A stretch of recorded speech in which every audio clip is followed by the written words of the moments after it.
PR পদ্ধতিতে জাতীয় নির্বাচন আয়োজনে জামায়াতে ইসলামী যে আন্দোলন করছে তা সুপরিকল্পিত রাজনৈতিক প্রতারণা ছাড়া আর কিছু নয় বলে মন্তব্য করেছেন জাতীয় নাগরিক পার্টির আহ্বায়ক নাহিদ ইসলাম। রবিবার বিকেলে নিজের ভেরিফাইড ফেসবুক আইডিতে দেওয়া এক পোস্টে তিনি এ মন্তব্য করেন।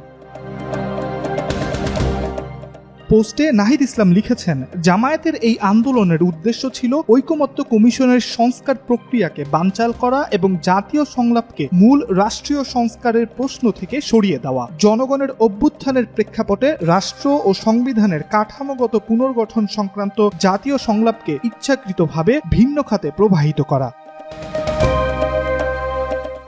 এনসিপির এই নেতা আরও লিখেছেন, ভোটের আনুপাতিক প্রতিনিধিত্বের ভিত্তিতে একটি উচ্চকক্ষ প্রতিষ্ঠার যে মৌলিক সংস্কারের দাবি আমরা তুলেছিলাম, জামায়াত সেটিকে হাইজ্যাক করে নিজেদের দলীয় স্বার্থে দর কষাকষির ইস্যুতে পরিণত করে।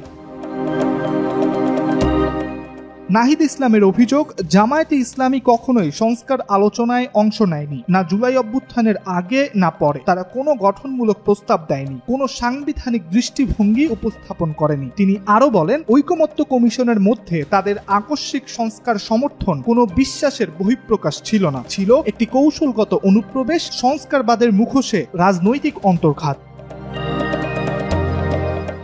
তার ভাষায়, আজ বাংলাদেশের মানুষ এই প্রতারণায় স্পষ্টভাবে বুঝে ফেলেছে। তারা আর কখনো মিথ্যা সংস্কারবাদী বা ধূর্ত শক্তির দ্বারা প্রতারিত হবে না। নাহিদ ইসলাম দৃঢ়ভাবে জানান, দেশের জনগণ ও সর্বশক্তিমান আল্লাহর উপর আস্থা রেখে তিনি বিশ্বাস করেন, বাংলাদেশে আর কখনো অসৎ ও সুযোগ সন্ধানী রাজনৈতিক শক্তি জনগণের ওপর শাসন করতে পারবে না। ইব্রাহিম হোসেন, আজকাল।